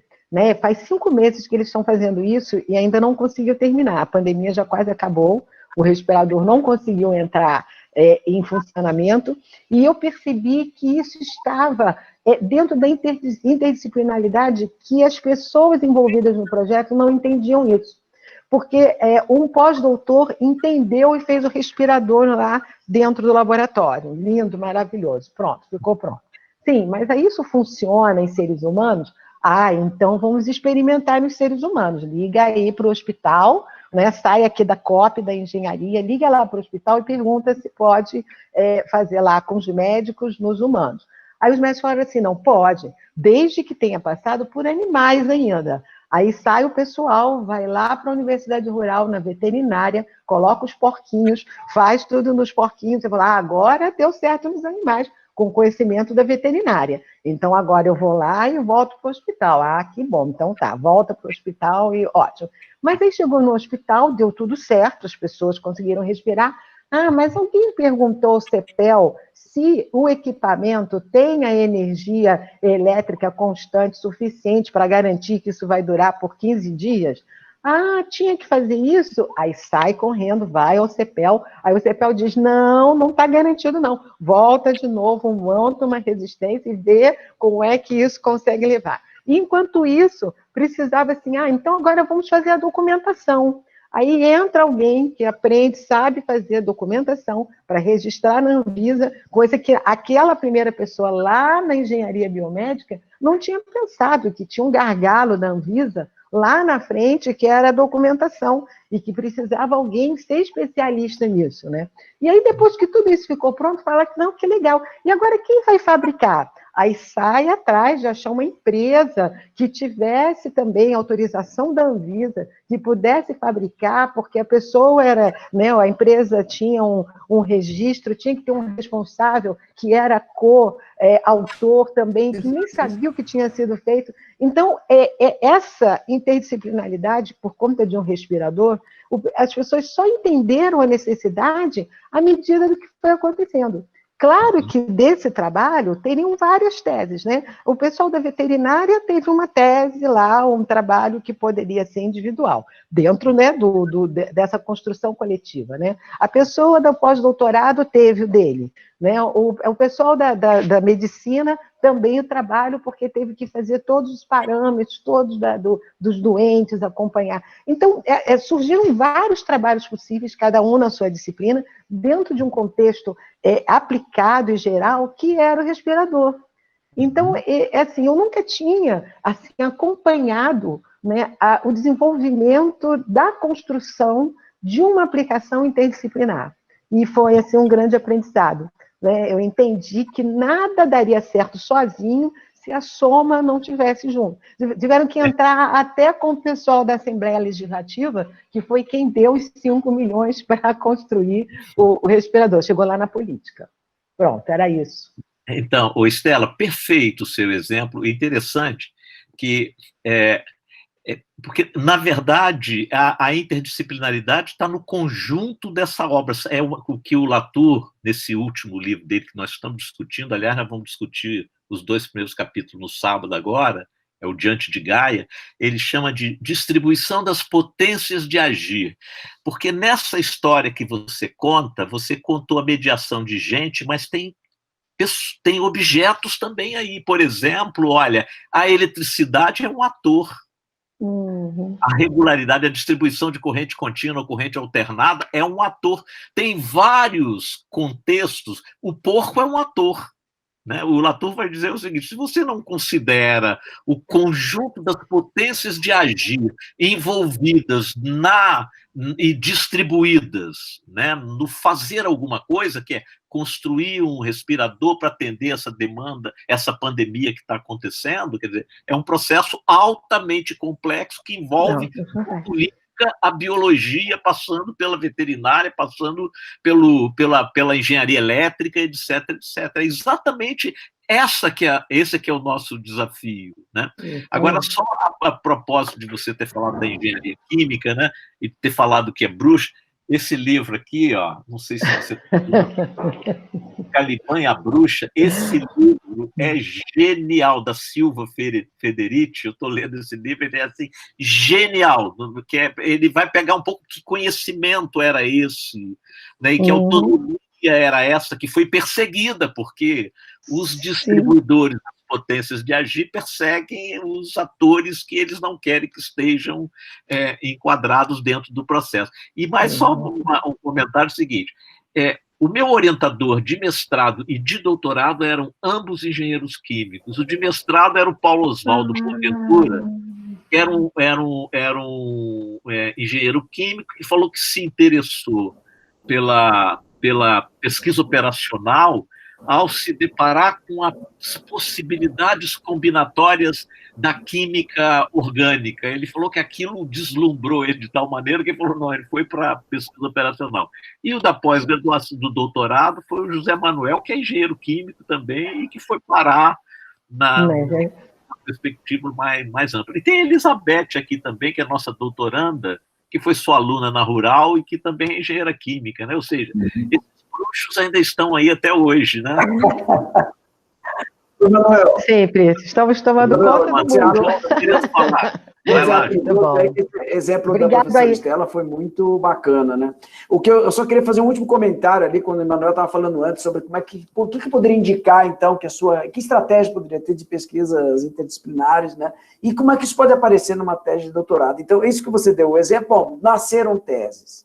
Seria lamentável que essas teses não falassem sobre o aprendizado de praticar a interdisciplinaridade.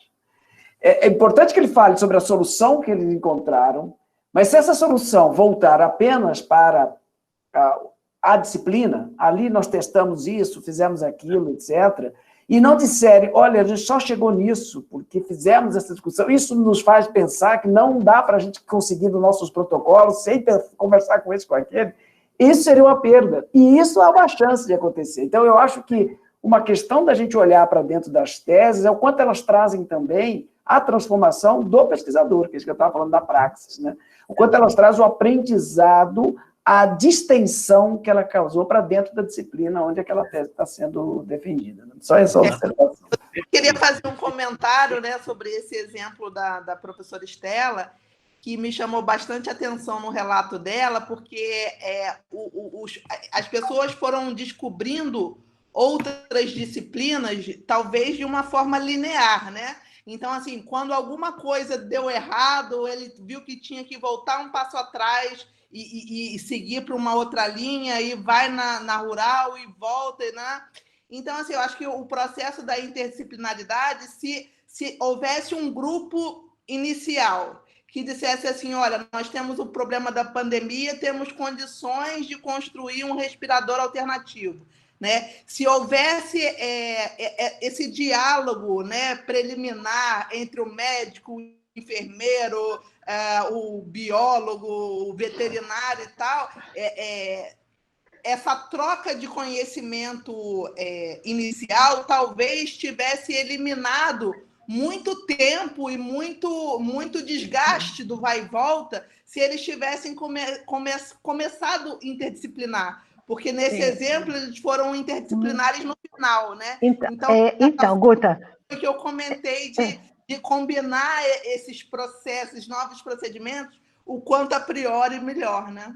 Então, Guta, é que eles não são interdisciplinares, entendeu? Eles, inclusive, não sabem até agora que eles desenvolveram algo interdisciplinar. Eles ainda não tiveram essa consciência. Eles continuam nas caixinhas deles. Só que, assim, eu que sou a estudiosa da interdisciplinaridade e que fiquei acompanhando a minha filha sem dar opinião, assim, de lado, eu percebi que a solução, tá certo, de resolver o respirador é algo totalmente interdisciplinar. Embora eles não tenham essa consciência, ainda não têm, né? Cada um está na sua caixinha.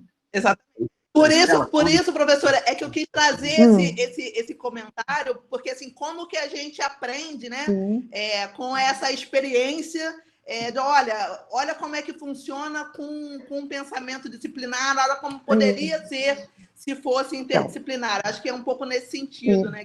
Isso. E nós já estamos um passo à frente, porque nós já somos interdisciplinares, a gente já faria melhor que eles. Né?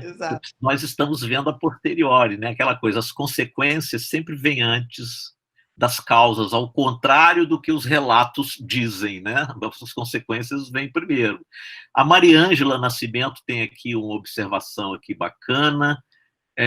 Ela diz o seguinte, partindo da abordagem do professor Marcelo, em que a interdisciplinaridade passa também por uma mudança, não é uma pergunta, em que a interdisciplinaridade passa também por uma mudança da postura do indivíduo, permitindo a entrada de mais colaboradores / ciências, e considerando o comentário do professor Emanuel, onde os problemas da vida real se apresentam na sua completude e não se dividem por disciplina formal. A quem, então, dar o crédito pela solução? Como fugir de uma atribuição única, se é que isso seria possível? É a história da autoria do Latour, que agradece a um monte de participantes, né? Mas tem o livro dele. Esse aqui é o dilema, porque, na verdade, imagina, por exemplo, de quem é o crédito desse respirador, né, Estela? Quem é o crédito, né? Há um conjunto de atores, de agentes que estão implicados nisso, né? A Denise, minha colega lá do departamento aqui, falando ótima questão do José Guilherme, o Bruno aqui também fazendo comentário, o Nelson... o Nelson também quer dar um exemplo, mas a Ana Machado tem aqui 2 comentários ou perguntas. Eu vou ler o comentário e pergunta da Ana. Ela diz o seguinte: as disciplinaridades avaliadas de forma hermética não dão resultado para algumas das questões, em especial as ambientais, onde se pressupõe a participação da sociedade nesse processo. A visão interdisciplinar parte da disposição dos participantes em sair do seu conforto dentro de sua disciplina e conhecer e reconhecer as demais visões. Na verdade, acho que ela fez uma síntese bastante pertinente do que a gente tem colocado aqui. Em seguida, ela colocou aqui uma pergunta: como resolver os critérios disciplinares presentes nos processos de indicadores de avaliação? É o drama, né? Na verdade, isso está em construção, porque a CAPES, ela sugeriu muita coisa no campo da institucionalidade, mas no campo das práticas individuais do pesquisador, isso está por ser construído. Fala, Marcelo. Diga. Então, dentro dessa perspectiva, eu diria o seguinte: o indicador é quando você já conhece o que você mede, né?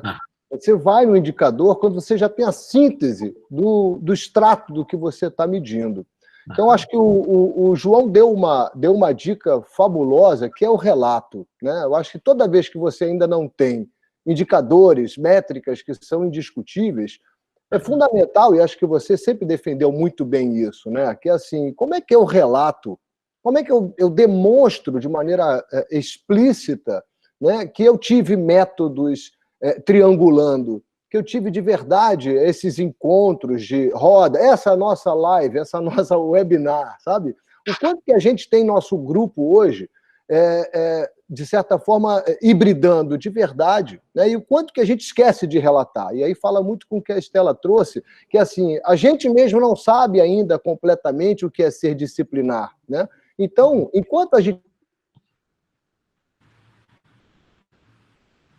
está assim, iluminando esse discernimento, é um processo de aprendizagem.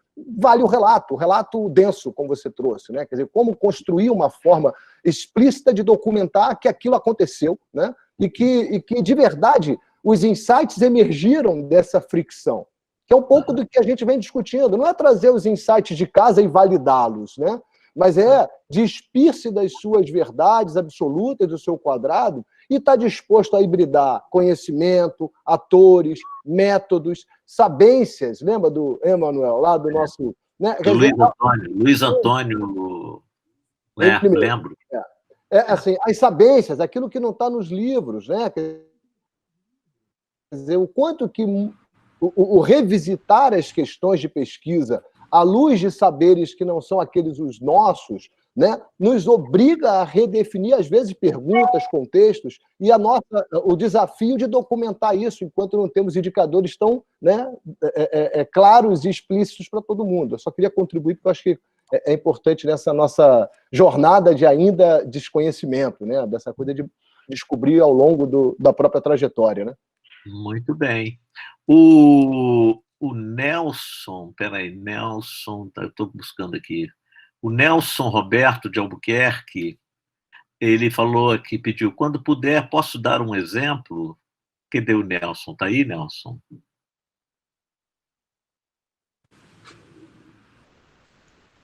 Tudo bem, mestre? Oi, Nelson.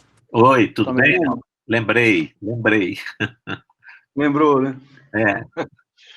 Bem, é o seguinte, minha vida toda foi na indústria, né? 38 anos, quando me aposentei, mas eu dou aula há 20 anos em escola técnica, ali no Maracanã, né? No Ferreira Viana. Aí o que acontece? É da rede Faetec. Agora, muito interessante, a escola, eu, por dar gerenciamento de projeto, PCP na mecânica e organização em norma ligada à administração, convivo com as 5 disciplinas, que são eletrônica, eletrotécnica, telecomunicações, mecânica e edificações, né?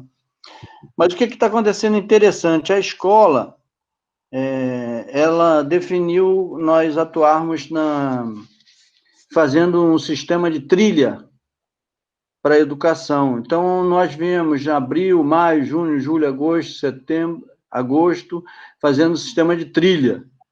E separada. E por isso que eu queria colocar que é o seguinte, a partir de agora, de setembro e outubro, houve uma modificação e nós vamos trabalhar na interdisciplinaridade dentro do técnico. Então, eu vou dar aula para telecomunicações de uma maneira interdisciplinar, fazendo um viés de pegar tudo que a gente já estudou e, por exemplo, eu vou dar aula de edificações, aí eu vou colocar artes, a professora de artes, colocando um ensinamento de habitação. Por que a gente precisa ter moradia? Por que nós não continuamos morando em caverna? E depois, lógico, vai passar toda a parte de orçamento, toda a parte de AutoCAD. Então, vai ser uma revolução que está acontecendo. Isso eu ainda vou vivenciar na prática a partir de agora de setembro. Entendeu? Então, vai muito fabuloso. E nós viemos, desde abril, da maneira sistema, embora tenha que parabenizar muito a escola pela dedicação e empenho para manter os alunos desde abril estudando, tendo aula online até com os professores, etc., várias maneiras de... Então, foi feito um sistema fabuloso, que é um sistema de trilhas de aprendizagem, e agora nós estamos caminhando para a interdisciplinaridade, entendeu? É uma coisa que eu ainda vou vivenciar isso, mas a gente já começou a montar essas trilhas e, por exemplo, você vai ter que colocar o enfoque histórico da casa. De um lado. Eu estou só dando exemplo de edificações, senão, né, eu ia ter que falar de cada disciplina, mas é dessa maneira que eu queria contribuir. Então, ou seja, o momento que o Estado está valorizando a interdisciplinaridade prática, na veia, colocando agora já como linkar a área tecnológica. Então, não vamos passar também pela área de eletrônica, utilizando aplicações eletrônicas, Arduino, Raspberry, ESP32 e Python, etc. É isso. Bacana, Nelson. Olha, pessoal, nós estamos já caminhando para 2 horas de conversa, tem 53 pessoas aqui. A Ana Machado falou que gostaria de mencionar alguns exemplos do LabGE, da UF, inclusive de extensão. Eu vou abrir para a Ana, então, falar, e depois eu vou fazer um fechamento aqui, porque a gente acha que, com certeza, esse assunto não se esgota, sequer começa, né? Foi só nós fizemos um fiapo de discussão. O pessoal que está aqui do doutorado, que já fez a disciplina de seminário de ciência e tecnologia, conhece bem esse debate, a gente vem fazendo, né? Eles conhecem vários textos que trabalham sobre isso, né? Eu agradeço a presença deles aqui, que é muito bacana, muito enriquecedora. Agradeço a presença de todo mundo que está aqui. Estou vendo o Fernando Goldman aqui. Eu achei que o Fernando ia trazer alguma problemática para, né, ia trazer bananas aqui para espalhar pelo chão, mas o Fernando estava... Muito bem, olha só. Então, Ana, o que você queria falar sobre o exemplo do LabGE, da UF? Fala aí, Ana. Ok, obrigada. Eu queria parabenizar, em princípio, pela temática, que é bastante interessante e necessária de crescer, de modo que a gente já comece a formar profissionais com essa perspectiva. É uma perspectiva, a interdisciplinaridade, assim como a transdisciplinaridade, já na área de pesquisa para mais de 20 anos e demorou para migrar, e está demorando muito para migrar para indicadores, mas também demorou muito para migrar para o próprio processo da graduação. A gente trabalha no LabGE principalmente estudando modelos de gestão comunitária do abastecimento de água. Então, modelos que envolvem engenharia física,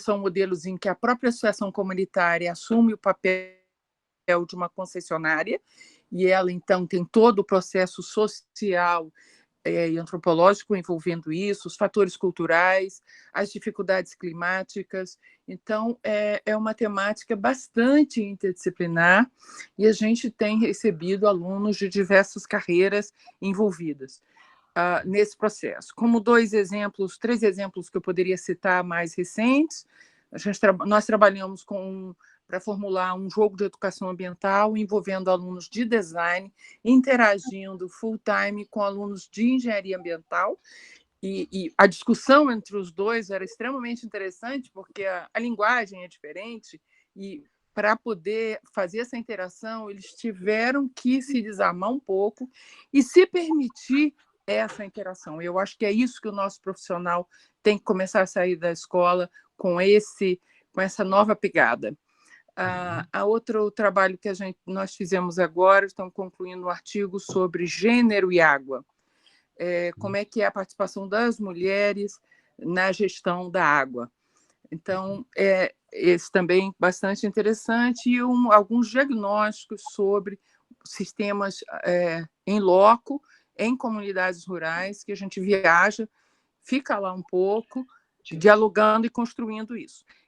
O que eu gostaria de trazer é essa necessidade, que eu fiquei muito feliz com a colocação do colega da Escola Técnica, é a necessidade da gente formar esse profissional com esta habilidade.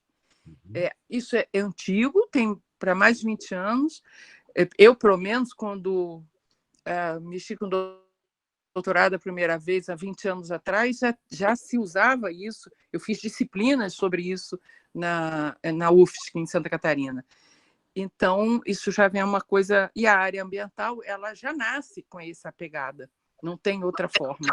Mas é muito difícil, por exemplo, e uma outra maneira de você fazer o indicador, e as dificuldades que a gente tem até de publicar os artigos, tem que buscar um fio condutor por todos esses processos, e no nosso caso é a água, para poder costurar esses saberes de alguma maneira, inclusive para poder oferecer na publicação como uma coisa, digamos, com boa aceitabilidade no nosso mundo exterior, que ainda está muito dentro das caixinhas. Obrigada. Bacana. Ana, sugiro fortemente que você leia o livro do Latour, o Diante de Gaia, porque quando você toma o ator água, o ator oceano, cara, o livro do Latour é muito impressionante. Eu sugiro que você conheça esse livro. Olha só, pessoal, então tem aqui, o Ayrton está aqui parabenizando, a Neide parabenizando aqui o exemplo lá bem completo que a Estela deu, a Luana também agradecendo aqui, o José Possebon, a Célia, a Miriam também aqui fazendo, preciso registrar, o futuro será de algoritmos e robôs, e nós somos os protagonistas, agora precisa administrar a interdisciplinaridade. Aí, Miriam, tem um livro genial, que é um romance, que se chama Máquina Como Eu, como é que ele chama? É um escritor inglês. É genial, Máquina Como Eu é genial porque problematiza e discute exatamente essa questão dos algoritmos, dos robôs, etc. Muito bacana. MacIvan, Emanuel. MacIvan, exatamente ali, o Marcelo está mostrando ele ali, ó. Ian MacIvan, né? Muito bacana. A Milene está aqui falando com a gente, a Fernanda está aqui também, bacana, Fernanda, ótimo você está aqui, a Elaine Meirelles, Marcelo Gonçalves, o companheirão lá do meu departamento, a Aide está aqui também. Enfim, gente, foi muito bacana. A gente mal arranhou o tema da interdisciplinaridade, ele é um tema muito amplo, muito desafiador, e acho que num programa de doutorado como o nosso, a gente está aprendendo. Nós somos um programa novo, nós somos caçula, criança. Nascemos em 2014, nossa primeira turma defendeu há 2 anos atrás, na nossa primeira turma de doutorandos, defendeu em 2018, 2017. Então, nós somos um programa novo e que estamos aprendendo. Aí quero parabenizar o Gilson também, que está aqui, pela construção desse ciclo de debates, que é uma coisa super bacana para criar esse fórum que tem tudo para alimentar as discussões interdisciplinares. A Fernanda, que é minha colega do departamento, foi minha aluna de graduação, de mestrado e doutorado. Enfim, pessoal, quero só agradecer todo mundo, dizer que foi ótimo, foi uma manhã muito bacana. Vou confessar que eu estava um pouco nervoso aqui, porque minha primeira webinar, né? Dizem que a primeira webinar a gente nunca esquece. Vou até tirar uma foto aqui para botar no meu currículo pessoal, não é publicado, não, pessoal, né? Isso aí, um abraço forte. Ô, Leonardo, é isso mesmo? É 2 horas que a gente termina, é isso? Isso mesmo. Leonardo. Perfeito, professor. Então tá, não, acho que é isso. Eu já fiz o fechamento, mas se alguém ainda quiser... Não, tem ainda alguém, né? Então é isso, pessoal. Ó, abraço a todo mundo, bom apetite, saúde. Aí, fiquem em casa, porque a coisa ainda está pegando, né? Um abraço para todo mundo aí. Abraço, Muito bom, obrigada. muito bom. Obrigado aí por tudo. Tchau.